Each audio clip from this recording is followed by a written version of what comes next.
Welcome everyone to the Common Good Project's conversation series on what is the common good. My name is Ryan Mead and I'm the convener of this conversation series.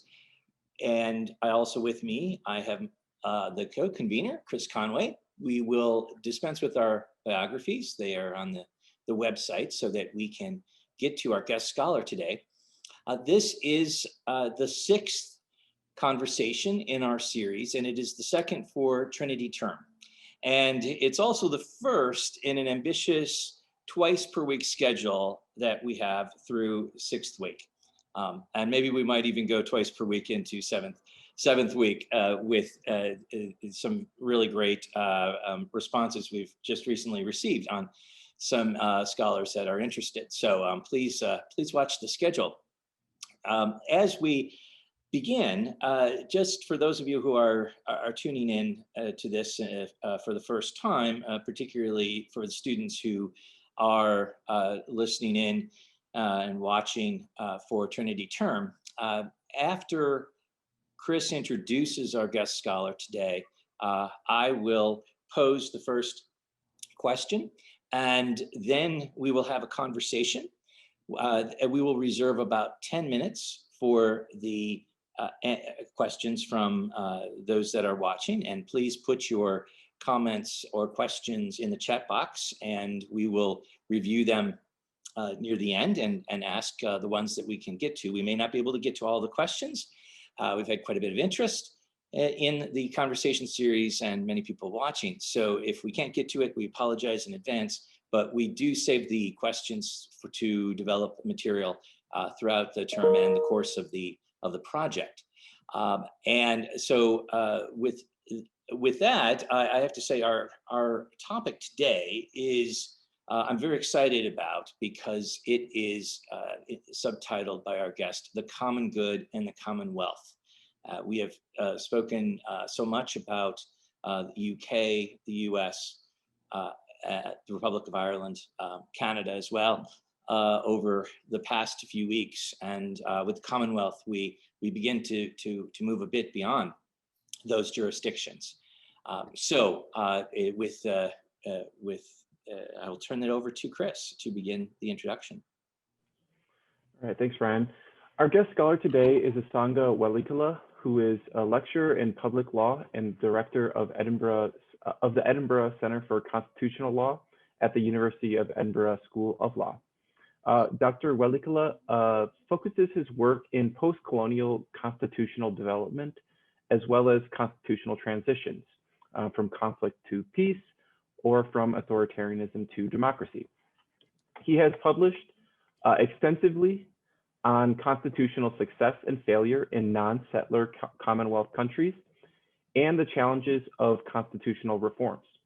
He has authored chapters in several books scheduled for publication this year, including The Constitution of Sri Lanka and the Oxford Handbook of Asian Constitutional Law, a History of Ideas chapter on British conservatism in the Cambridge Constitutional History of the United Kingdom, and The Constitutional Design of States in Emergency in Africa and Comparative Constitutional Law in Africa.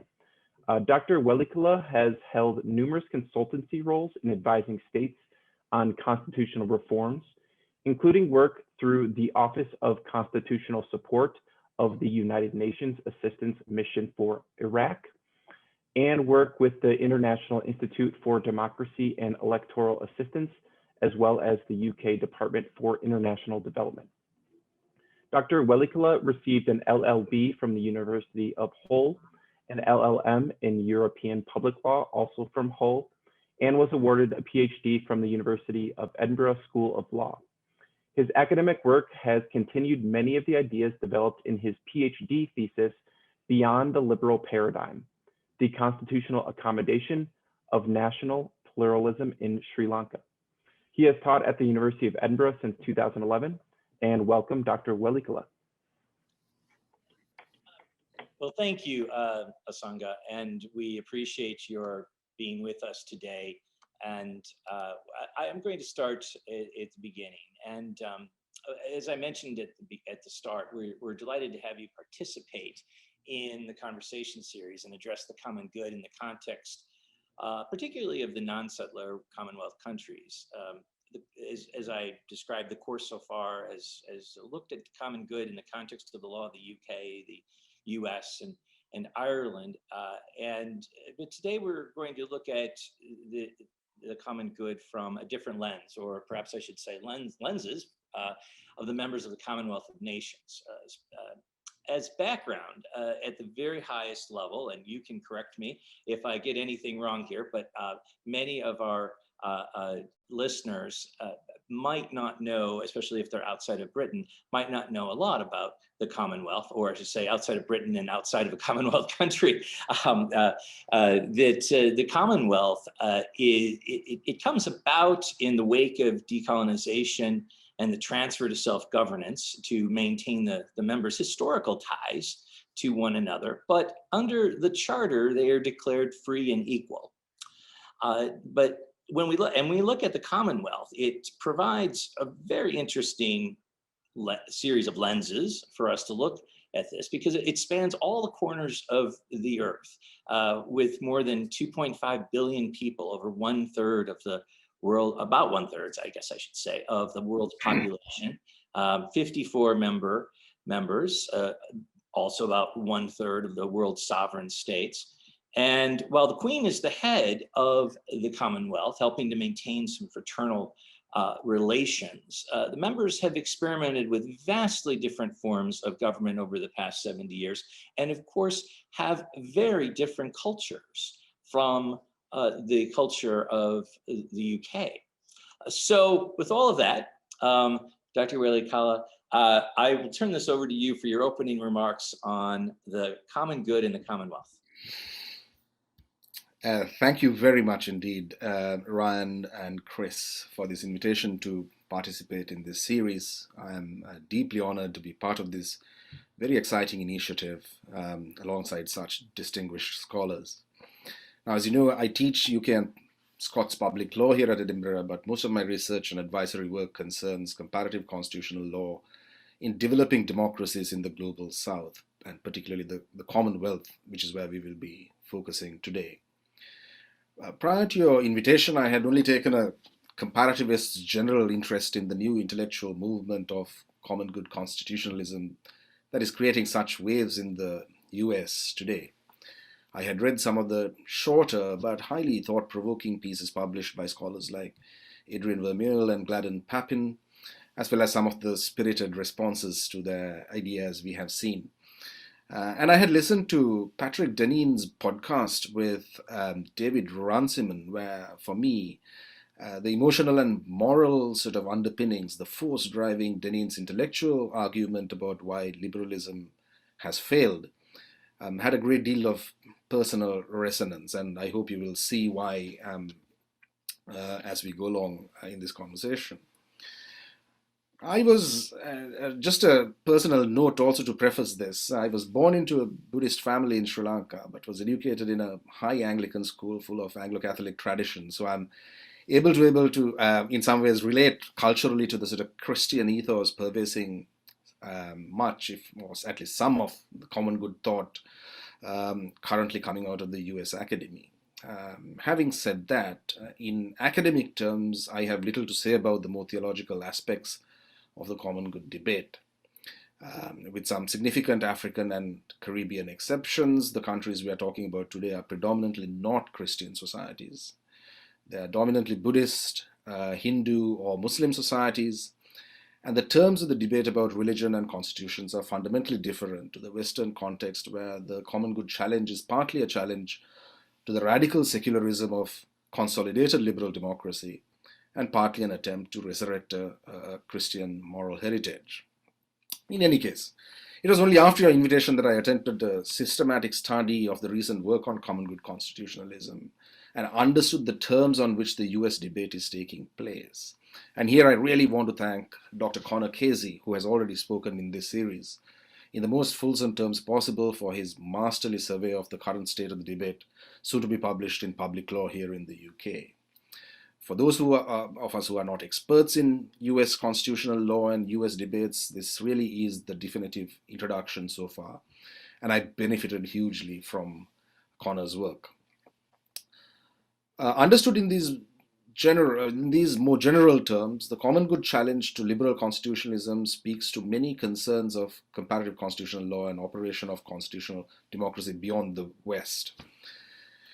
So, what role does the critical and prescriptive thesis of common good constitutionalism have in the constitutional problems of the Commonwealth? But first of all, maybe should begin, in addition to your very nice introduction, Ryan, by me explaining what do I mean by the Commonwealth. Empirically, of course, I mean the Commonwealth of Nations, the successor organization of independent states that were once British colonies, in terms that you have described it already. But more normatively, I also have in mind the sort of pre-modern idea of Commonwealth in the sense of res publica, which speaks to the underlying concerns of today's common good constitutionalism in the sense that it is a central issue in Western political and constitutional theory from Aristotle onwards. The modern Commonwealth came into being during Britain's post-Second World War decolonizing process. And my particular interest is in those former colonies that became independent states and which are yet in some degree still in the process of democratic and constitutional consolidation, as well as countries that are economically yet developing, rather than other members of the Commonwealth, the former white settler dominions, which are post-industrial, fully modern liberal democracies. But what can we say in general terms about constitutional democracy in this category of countries that we are concerned with? Despite the wide variety in their cultural and historical characteristics, stretching as they do from Central America and the Caribbean through Africa and Asia to the Pacific, the central issue can be abstracted into the following formulation. These are all states in which debates about constitutional democracy happen within a common post-colonial context. That context can be described as a situation in which the state is overdeveloped relative to the underdeveloped nation. Put another way, debates about democracy and democratization take place in the context of where especially the coercive capacity of the state is nearly fully developed, but the political community, or the nation, or the demos, is a heavily contested domain and doesn't possess the qualities of stable settlement that make peace, order, and good government easily achievable. In this post-colonial context, two models of nation-statehood have been in competition since the post-independence era began after the Second World War. One is a broad model, and I'm putting a lot of things into this. The one broad model drawing from local, non-Western traditions and cultures, and which can be more or less ethno-nationalist or authoritarian. This model, of course, is nowhere completely non-modern or anti-modern. Everywhere it has selectively absorbed various aspects of Western modernity, especially those centralizing and monistic aspects of modern doctrines on nation, state, and sovereignty that are useful to authoritarians and ethno-nationalists. But they proffer themselves primarily as anti-imperialist alternatives to Western ideational dominance. And the economic rise, more recently, of China as a global superpower is increasingly being marked by its ambitions to also recreate the world order according to an alternative model of statehood called the civilization state. A model that is, in my view, a ruinous mix of ethnocracy and authoritarianism and corruption that has the potential to cripple or even reverse processes of democratization in Africa and Asia. Now that's one model. On the other end of the spectrum, the dominant model so far for post-colonial democratization is what Anthony D. Smith in political sociology theorized as the classical modernist model of nation building, and in constitutional law, that which Lorraine Weinrib theorized as the post-war paradigm. In short, this is a model of practical action built upon a distillation of the historical experience of post-Enlightenment nation-state building in Europe and North America, together with a distillation of a body of constitutional norms built primarily upon the American and French encounter with the Enlightenment. In the sociological sense, then, this envisages the creation of Asian and African societies according to a heuristic blueprint so that secular, civic, liberal democracy becomes possible, and what is seen as the backwardness of ethnicity, religion, tradition, and culture in these societies can be left behind in the march of progress. It is based on a highly idealized understanding of the West's transition from tradition to modernity after the Enlightenment. In the juridical sense, this model has favored a highly American model of liberal constitutionalism, focused on revolutionary ruptures to signify the transition from tradition to modernity, on written Big C constitutions, the constitutionalization of individual rights, and if not juristocracy, then certainly a heavy reliance on courts and judicial review as the counter-majoritarian institution for the defense and consolidation of liberal democracy. 75 years after the start of the era of decolonization, almost everywhere this model has not lived up to its promise. And in some cases, that is putting it very mildly indeed. Or as in the case of a country like India, until recently the advertisement for this model for much of post-colonial history, it is failing through a late challenge from a form of ethno-nationalist authoritarianism. The reasons for this are multifarious, but its failure is the failure of this model is hardly surprising. Attempting to recreate one set of societies with their own histories and cultures with the teleological straitjacket of a model built on the specific experience of only some societies of the world, it would seem to us today, has a very high likelihood of failing, but probably also morally questionable. So I think this is the crucial context of the post-colonial world, where for different reasons, the long intellectual dominance of liberal democratic constitutionalism is under challenge and has always been. And this is the context that will provide the fertile ground for common good constitutionalism's challenge to liberalism to be taken forward as an alternative ideal of constitutionalism that is consistent with democracy and liberty and good government, but which might be better equipped to deal with the anti-democratic challenge of ethno-nationalism and authoritarianism. So that's the context, Ryan. So I hope we can develop some of those ideas as we go along. Thank you. Thank you, Asanga, for those opening remarks. I think one of the things which strikes me is what I mentioned at the beginning when you played out, in that the concept of the common good, although it is being revived in the US and it is getting drawn into some very US-centric debates, there is the classical legal tradition which it's built on, and that is not a US those aren't US concepts at all. And in fact, if anything, it's perhaps because the US has developed in a much more we'll explore this a little bit in a few minutes, but with an individualist culture and a classical liberal culture, that it's a concept which has been there in the US, but in recent years has been somewhat suppressed. Whereas in the UK and in the Europe, it's much more part of the language and the discourse, perhaps being shut out a little bit by increasing individualism, but the core is there to pull out. And what I think you've hit on is that this notion of the common good is not something which is European or American or North American, but that it is something which is transferable to all cultures. There's something universal about it. So am I picking up on the main strains of your thoughts there? I think you are, yes. Even the liberal constitutional model has the potential to be contextualized to societies whose histories and cultures are very different from where it began.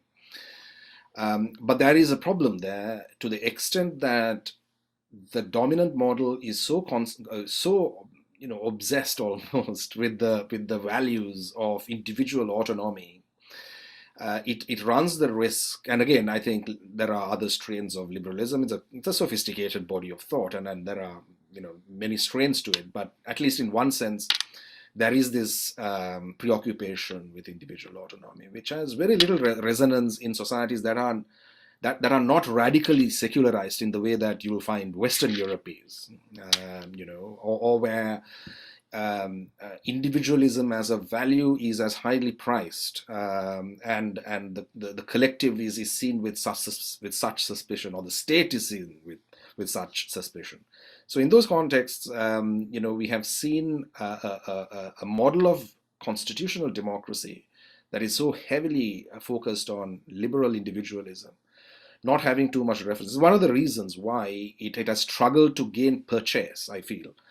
And for reasons that I will explain as we go along, I think an approach to a constitutionalism that focuses on peace, order, and good government, from the focuses that we see common good constitutionalism trying to focus on those perspectives, probably has, that work is yet to be done, but I think it has a lot of potential.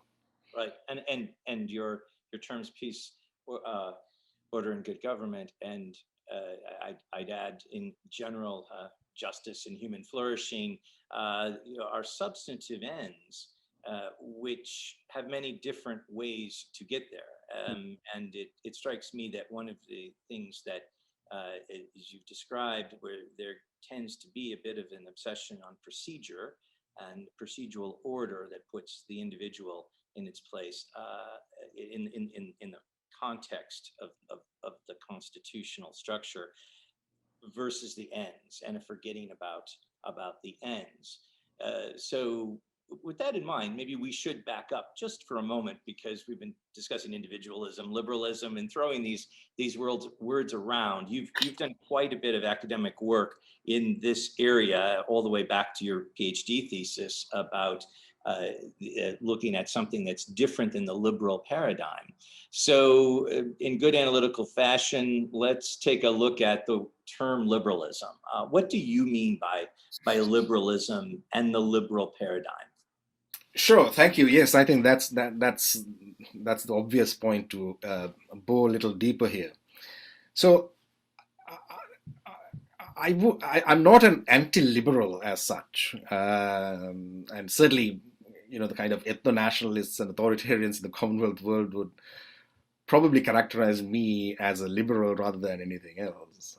But it depends on what type of liberalism you're talking about, given that there are many liberalisms, as I also noticed. Certainly schools of, for example, communitarian liberalism or liberalism 2, I'm talking about people like Alasdair MacIntyre, Charles Taylor, Kimlicka, Yal Tamir, have very useful contributions for democratizing countries, because they're very conscious of the fact that individualism is a contextual thing rather than something that exists in a vacuum, in a social vacuum. But at a high level of abstraction, there are a number of problems we can identify with the concept of constitutionalism built upon a certain version of Enlightenment liberalism. And these problems stem from the way traditional liberalism conceives of the moment of transition from constitutional tradition to constitutional modernity, and the modern concept of legitimate order based on some form of social contract theory. The first problem is that constituted authority is legitimate only to the extent that it is based on the general will of people, in this view. Secondly, the moral basis of any obligation of obedience to authority, which necessarily involves some restriction on individual freedom, is seen as only legitimate insofar as it is self-imposed. Now, it also follows from the ideal of human perfection that underlies this worldview that only the individual can decide what these self-imposed limits are based on the individual's own exercise of reason. Any other restraint emanating from existing legal, political, and social structures of the community in which the individual lives, in this view, must be presumed to be potentially, if not actually, illegitimate. I think all of this is problematic. Firstly, if individuals' own reason and will are the only basis on which they have an obligation to respect political institutions, then it follows that an individual or group of individuals have no bar whatsoever to withdrawing from that obligation at any time for their own reasons. Moreover, since there will be various groups with different reasons for withdrawing their political obligation at will, this leaves the polity constantly exposed to the prospect of anarchy. The second problem is that by shifting the focus away from the exercise of governmental authority to the source of governmental power, the principle of popular sovereignty that liberalism supports provides populist governments with ready justifications to do anything whatsoever, including the destruction of individual liberty and the rule of law, in the name of the general will of the people. Thirdly, the notion that only self-imposed limits are legitimate logically means that all established institutions and rules can in principle be rejected because they impose restraints that are not self-imposed. This provides validation for subjective, atomistic, selfish, and intransigent forms of political behavior, completely inimical to the common good and to the stability of the established constitutional order. So for all these reasons, I feel that a constitutional liberalism that is so focused on reason and individualism is very problematic. Aside from the fact that they do not socially resonate with many other countries that I'm concerned with. Well, and I think that last point, which is so important, is that as what you've described is developed in the West, it has taken hold, and at least people trace it back in various ways to, of course, the Enlightenment, which we're going to be talking about in a few minutes. Also, the Locke and the French Revolution, of course, have enormous impacts. But many of those movements did not touch the countries that you've done a lot of your work with, except to the extent that Western countries had colonized and brought some of the ideas to those countries. But at base, many of them kept their culture, and perhaps that's some aspects of how the colonial system worked with some of those countries. But so I think that is a really important point, in that this exporting of liberalism, as you described it, to countries that don't, not only does it perhaps not work out, it fails itself and may even hurt the individual, as you described, even though it's based on trying to protect the individual. Exporting it to other countries that do not have that culture, it poses some serious dangers for abuse. And with that in mind, it's just probably a good segue to Chris I believe you have a comment, question. Sure. Yeah, I have a quick question, Asanga. If we go back, 50 to 70 years during the years of intense decolonization, were there some examples of states that managed to adopt in their transition successful forms of government that have needed, very little constitutional reform since self-governance? Well, it's a good question, which is difficult to answer quickly because of the large number of countries involved and their diversity. But going back to the kind of the general constitutional models that we were talking about at the beginning, one great example of success until very recently was India.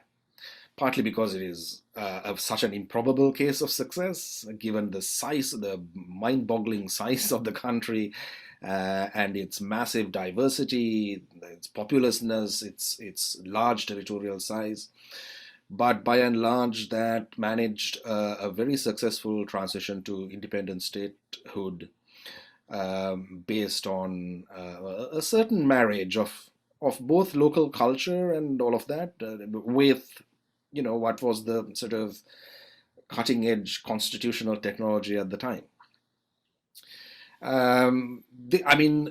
So India then became, it built a nation out of hundreds of languages and ethnicities around the nation of, or a civic notion of Indian identity and an Indian political identity and nationhood, a federal parliamentary democracy. But what is happening right now in India is quite instructive about what happened to many other countries much sooner in their post-independence existence. And that is the fact that once the enlightened elite, so to speak, departed the scene and were no longer running the show, a more nativist, so to speak, I mean, that's sometimes a pejorative word. I mean it entirely in the descriptive sense, which is to say, a leadership that comes from a much more organic background, much more rooted in the local cultures than the deracinated elites that ran the show. They are now, almost entirely trying to, we may see from a constitutional democracy point of view that India has been a success, but for them, not so much. So they want to see a much more ethnically, a model of India that is much more to do with the Hindu majority's identity, that quite frankly puts non-Hindus in their place and in a subordinate place, and all of this. And this is a phenomenon that has happened elsewhere in Asia and Africa much faster and very soon after independence. So I'm not sure how we judge success in this situation, because it also what success means depends on the framework of assessment that we are using. So certainly if you use that classical modernist post-war paradigm that I've talked about at the very beginning, then many of these countries haven't worked very well at all. On the other hand, if your only level of success is to do with, is the country running by and large functionally and efficiently, then even a terribly authoritarian system can be seen as a success. So for me, the issue is, and that's why I think the common good framework is so useful, is that we don't have to judge success by how liberal we have become on the one hand, or how efficient we are through authoritarianism or some other form of ethnocratic nationalism. But that it provides a basis on which we can look at these countries all over again and look at where they're going and how they have gone from a perspective that marries both these considerations. Both the idea that good government is accessible by certain standards, which are not obsessed with simply individual autonomy and rationalism, but at the same time doesn't succumb to just straightforward authoritarianism or some form of ethnic nationalism, which is very problematic from the perspective of good government. Do you think there is a common thread in the way that these polities form in the modern era that may require many experimental reversals of constitutional structure in order to get it right or close enough? Or are these mishaps of constitutional experiments merely the result of happenstance? Good question. I mean, again, from a constitutional design point of view, I don't think that there is any kind of single model that fits every country, where that you can say, all right, here are the norms that we are trying to achieve, and this is the form through which it can be achieved. So is it some form of presidentialism? Is it some form of I don't think there is one. I think it entirely depends, on the context and the requirements of the country at hand. Presidentialism can perform fairly well and democratically, although it hasn't. The problem with presidentialism, particularly in the kind of countries that we are talking about, is that it is an institutional form of political power which tends to exacerbate some of the characteristics of local political culture, such as personalism and sort of patronage and clientelism and so on. And the byproduct of that kind of system of government then is corruption and all of the sort of bad things, which is the opposite of good governance. Parliamentarism, in some senses, is a bit better because it doesn't permit or reify that kind of personalism in one kind of leadership figure.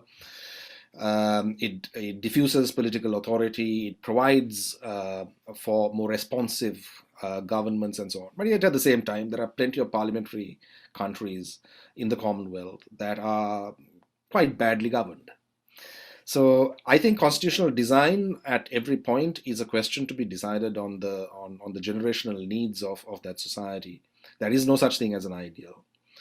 But within that, I would say, by and large, that I would argue that parliamentarism has better prospects of delivering the values of the common good than a presidential system in these countries, in the particular context of their cultures, of their political cultures. And picking up on that point, with many of the countries that you work within and have written about, and actually have provided some guidance to in many respects, the culture, as I understand your writing, is not necessarily anti-statist or statist. We might find that they may adopt forms of government which lean statist or anti-statist, but the culture is primed for rejecting this binary approach of anti-statism and statism. So in this respect, in your writing, you do seem to be drawing on more classical legal theory that the state is simply a part of society to promote human flourishing. And it needs to be, if I may perhaps oversimplify this, it needs to be active when it needs to be, and it needs to restrain itself when it needs to restrain itself, which might sound hollow to many people, but it's actually, I think there's a lot in there, because it does not orient immediately to suspicion of the state that an anti-statist structure does, and it does not bend everything to the state the way a statist structure might. So the culture is. The cultures are right for laws that are flexible for the needs of the community. And the last point here is that with not making a binary choice and stepping outside of that paradigm, it also seems as though we have the opportunity to set aside the left-right divide.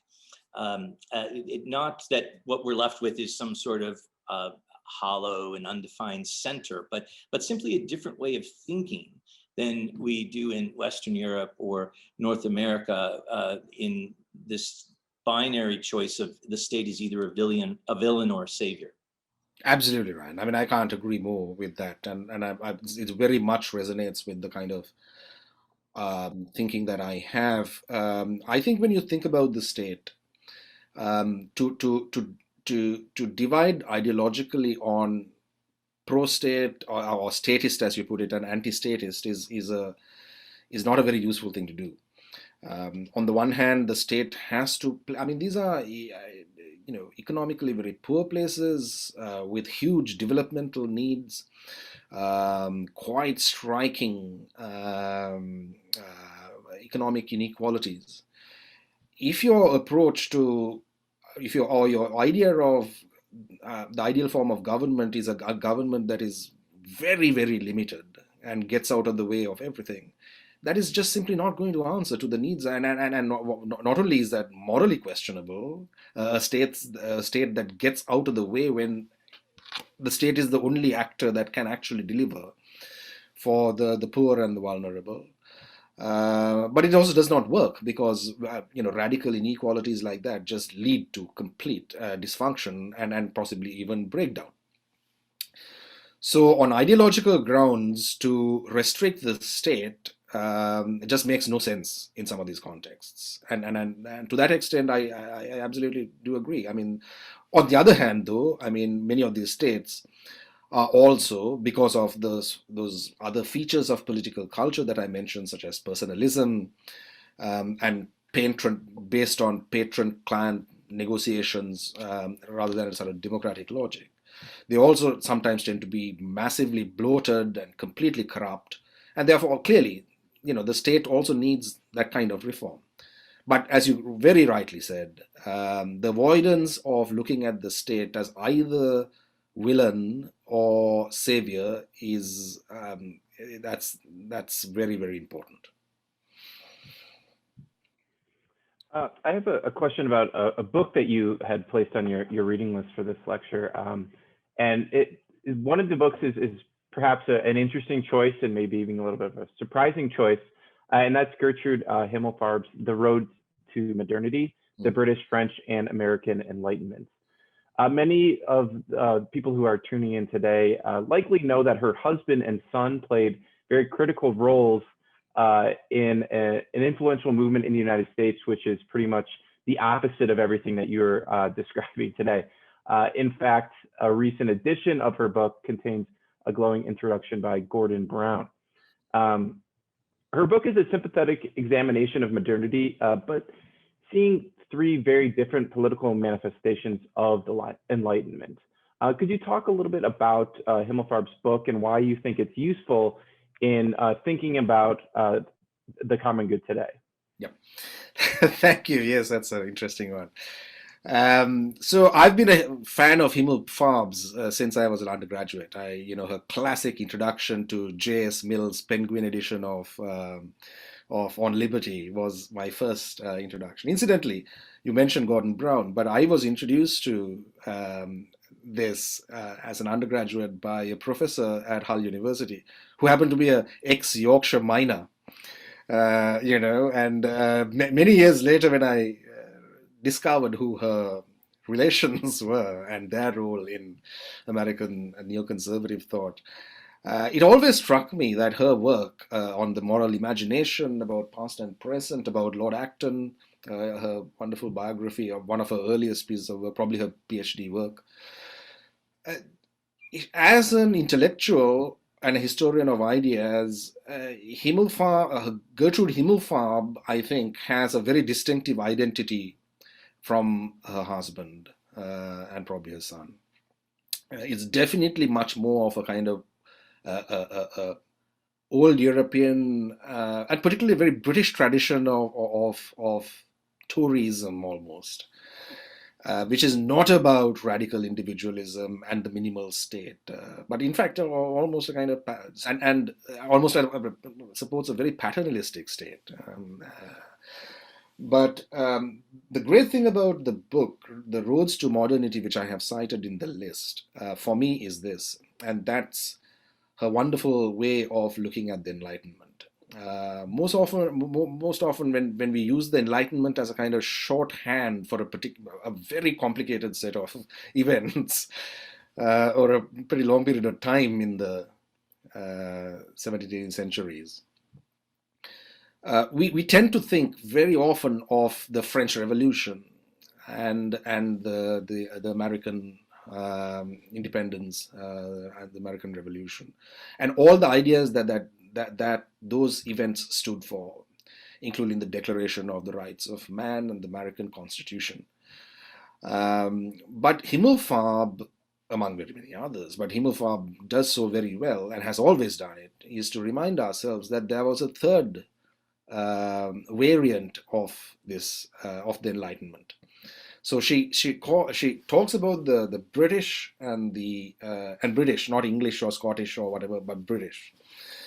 The French and the American and the way that she constructs this typology is by calling the American one the Constitution of Liberty, the French Enlightenment the ideology of reason, but reason was the most important point. But the British one as the sociology of virtue. The British philosophers, and here it's Burke and Hume and very many others, whose focus was about virtue, about the common good. And here it's not about a question of personal morality, but public morality, about the virtues of compassion and good government, and how to organize a society consistently with those ideas of virtue rather than foregrounding either liberty or reason inordinately. And to me, Himmelfarb is very important in reminding us that there is that character to the Enlightenment as well. And the importance of bringing people like Burke and Acton into the picture, I think, is that it's not some people will see this as some sort of conservative resurrection that is being attempted. And well, fair enough. I mean, these are all thinkers associated with conservatism. But what it also does is tell us a lot of other things. I have also cited, for example, the American political theorist Uday Singh Mehta's work. The story that emerges there,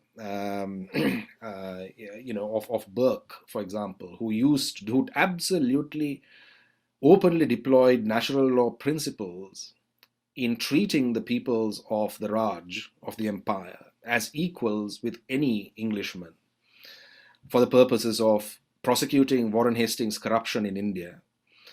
These are remarkable things for the time. We are familiar with 19th century liberalism and its incredible, British liberalism between the Macaulay and the Mills and many others, about how to treat. Liberal imperialism had a major moral dilemma about how to treat non-white peoples.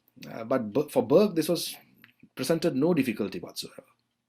Similarly, the work of Acton, formerly a liberal, Burke was a Whig politically, but Acton's work is, as we know, heavily infused with Catholic thought. And there's a little known debate between Acton and John Stuart Mill in the 19th century about the idea of nationality, where Mill was arguing about the kind of liberal classical modernism that later on people like Anthony D. Smith calls classical modernism, where you need to have a sort of monistic demos that is almost sort of socially engineered in order to make democracy work.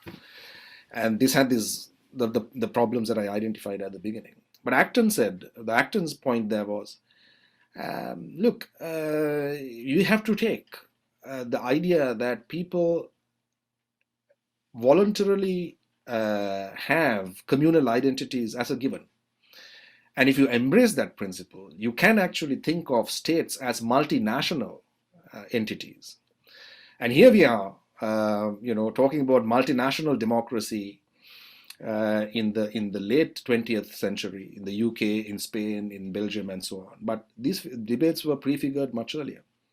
So I think in all these respects, looking at a historian of ideas like Himmelfarb is very valuable, because she opens our doors to a whole range of thinkers who, quite frankly, have not featured for the last 75 years in the debates on constitutional democracy in the decolonized world, but who have a huge amount to add to all of this, to the ideas of legitimacy, to ideas of proper authority, to the ends of government. All of these things that the common good constitutionalists are today raising were arguments that were raised by people like Burke and Acton. And these are very, very important for us.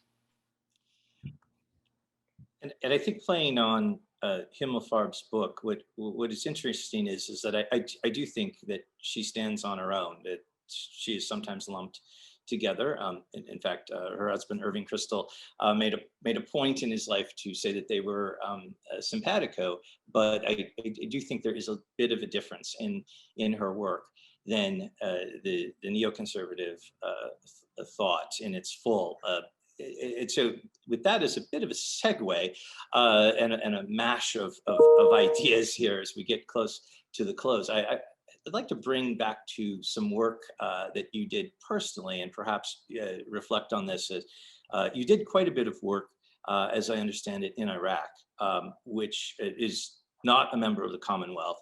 And although it was, had a British protectorate, and so it has a connection, certainly to Britain. But one of the things that Iraq, it strikes me as standing in the crossroads of what we have been talking about, is that the Iraq War seems to be a pivotal event in the past 20 years in the world with respect, and particularly with respect to the neoconservatism that you referenced, that Himmelfarb was familially connected to, which always strikes me as an aggressive form of statism, perhaps even a militaristic statism, that attempts to impose a hardened constitutionalism that's anti-statist a bit on other developing countries. So rather than reject the statism and anti-statism as I described it, as you put it, and perhaps I am simplifying it and certainly not doing the thought justice, it seems to embrace statism and anti-statism at the same time. But as I understand, you did work on constitutional reform in Iraq, and perhaps you could talk a little bit about that experience. Yes, it's a conversation on its own, obviously. Yes. But for me personally, I have to say it marked a big moment in my the development of my thinking.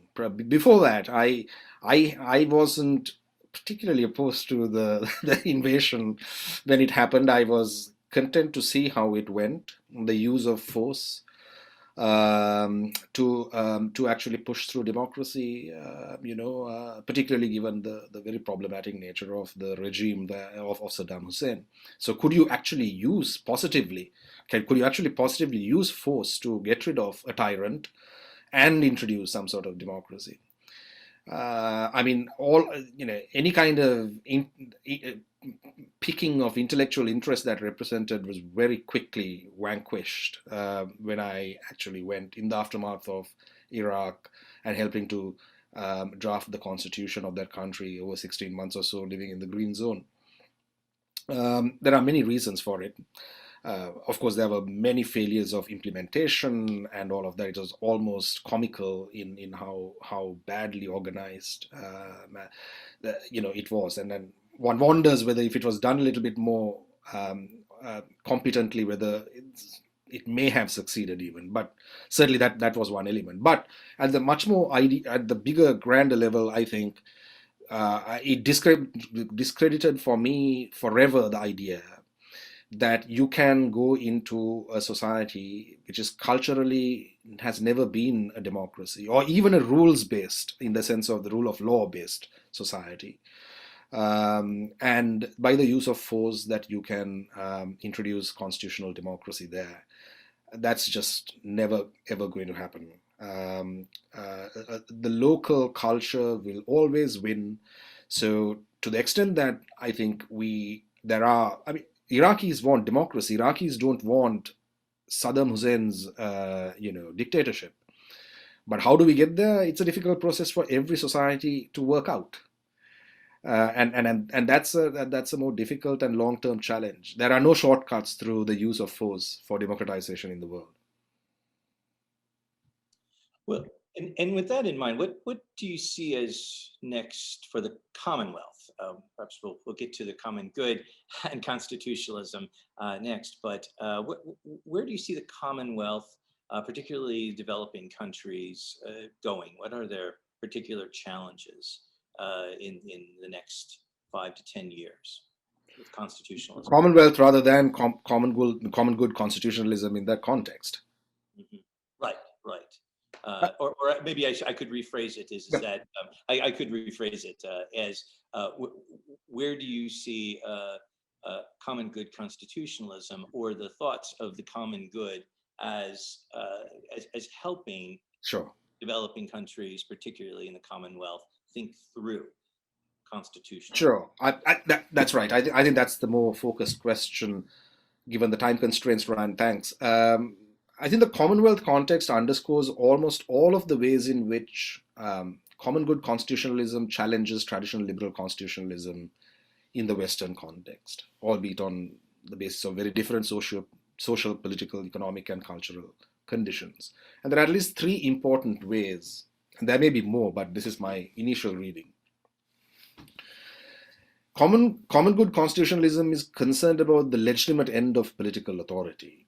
Right? Some conception of the common good seems to be a much more promising way to think about the ends of constitutional government than the maximization of individual autonomy alone in relation to societies where individual liberty has always to be understood in the context of communal identity. And some of those points I've made before. But the idea that political authority is not merely procedural, but can be, thought in terms of a common good. I think this is very promising. The second point is that the political branch of the state are as important as the judiciary for a general account of constitutionalism. The focus on rights and courts has resulted in a neglect of the political and majoritarian branches as instruments for delivering the goods of peace, order, and good government.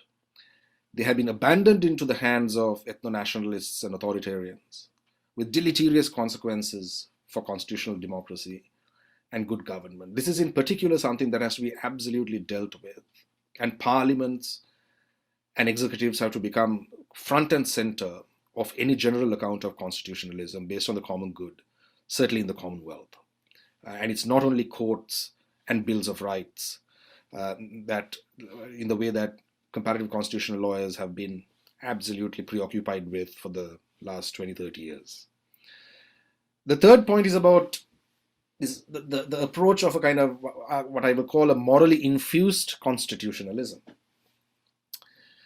The substantive work of the current common good theorists, to the extent that's based on the Christian heritage of Western societies, may not have much resonance, as I pointed out earlier, in non-Christian societies. But as a style and a methodology of constitutionalism, the view that constitutionalism should openly promote values other than radical individualism is extremely relevant in the Commonwealth context. Now, this critique exposes the hollowness also of liberal proceduralism's claims to be normatively neutral at the level of the state. The liberal state is not at all neutral, and this is the fiction that ethno-nationalists and authoritarians have completely seen through and exploited to their advantage. But in the context of the Commonwealth, a new constitutionalism that foregrounds public welfare, ideas like subsidiarity, the primacy of rule of law values to legitimate public action, would likely be able to meet the anti-democratic challenge much better than liberalism's insistence on the radically limited state and the radically excessive overestimation of the value of individual autonomy. So in all these three big ways, I think those of us who look at common good constitutionalism from a Commonwealth kind of perspective, a comparative perspective, I think that's a kind of preliminary agenda for further exploration that I see at this stage. Well, thank you, Asanga, and those are excellent thoughts to end on, and I think that you have nicely summarized many of our thinkers and guest scholars so far with a common thread of thoughts, and we look forward to see how other guest scholars respond and may agree or disagree or develop further those ideas. But we thank you for your time today and appreciate you joining us. Thank you very much indeed. It was a real pleasure.